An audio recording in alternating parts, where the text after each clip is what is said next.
Saudara-saudara yang terkasih dalam nama Yesus Kristus, yang menjadi khotbah kita pada hari ini, yang tertulis dalam kitab Yesaya 26 ayat 8b.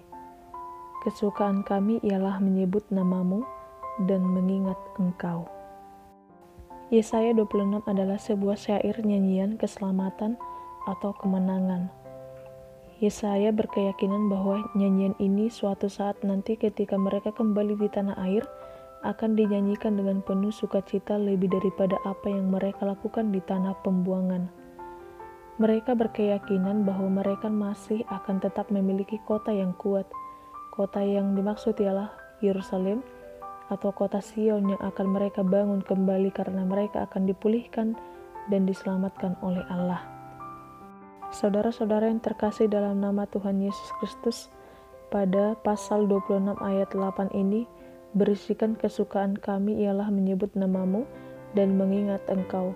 Kesukaan kami menunjukkan mereka akan sepenuhnya bertekun dalam kebenaran dan kemuliaan Allah.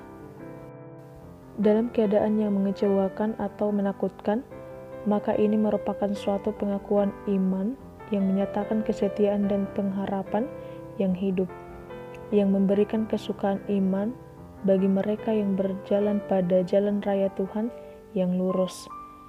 Di dalam kesukaan itu mereka tidak bosan-bosan menyebut nama Tuhan. Artinya ialah bahwa jika menyebut nama Tuhan artinya ialah kita meninggikan namanya. Maksud dari perintah ini ialah kita tidak boleh meninggikan nama Tuhan dengan sembarangan. Menyanyi memuji nama Tuhan tanpa perhatian dan hati sama saja artinya dengan menyebut nama Tuhan dengan sembarangan. Sehingga jelas bagi kita bahwa dalam perintah ketiga ini berkenaan dengan aspek penyembahan yang tidak dapat diketahui oleh siapapun kecuali oleh Allah sendiri. Ini hanya bisa dilihat oleh Allah saja, dan Allah saja yang akan memberikan penghakiman yang benar dan adil. Perhatikanlah Yudas Iskariot. Ia mengaku percaya kepada Tuhan Yesus. Apakah Yudas Iskariot menyembah Allah yang benar? Iya, Yudas Iskariot tidaklah menyembah ilah yang palsu. Apakah Yudas Iskariot menyembah Yesus dengan cara yang salah? Juga tidak. Ia melakukan hal yang sama dilakukan oleh murid-murid yang lain. Namun, Yudas melanggar perintah ketiga ini, yaitu dalam penyembahannya kepada Kristus, dia melakukannya tanpa ketulusan dan iman. Ibadahnya, keikutsertaannya sebagai murid Tuhan adalah sia-sia, karena tidak ada ketulusan hati. Kita mesti berhati-hati karena bisa juga jatuh dalam dosa ini. Jangan sampai kita menyembah Allah hanya secara fisik saja, tetapi tidak dengan hati, karena penyembahan yang sejati bergantung kepada hati. Saudara-saudara yang terkasih dalam nama Tuhan Yesus Kristus, dalam nats ini ditekankan bahwa di dalam memuji Tuhan itu tidak hanya sebagai formalitas, melainkan sebagai pengakuan iman yang hidup dan persekutuan hidup dalam iman dengan Tuhan. Adapun persekutuan hidup dalam iman dengan Tuhan yang dimaksud ialah tekun dalam pelajaran akan firman Tuhan atau pengajaran rasul.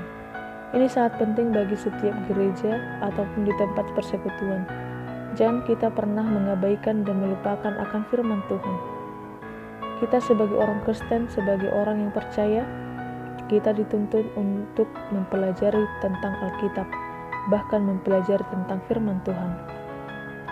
Kemudian tekun berdoa. Di dalam persekutuan kita berdoa bersama-sama. Jadi saudara-saudara yang terkasih dalam nama Tuhan Yesus Kristus, di dalam firman Tuhan ini juga mengajar kita untuk tekun. Kita juga mengetahui bagaimana besar kuasa doa dan betapa penting persekutuan doa. Untuk itu saudara-saudara yang terkasih dalam Yesus Kristus, marilah kita memuji Tuhan dengan ketulusan hati kita, bukan hanya sebagai formalitas saja, tetapi penyembahan yang sejati yang bergantung pada ketulusan hati kita dan dengan iman kepercayaan kita kepada Tuhan. Amin.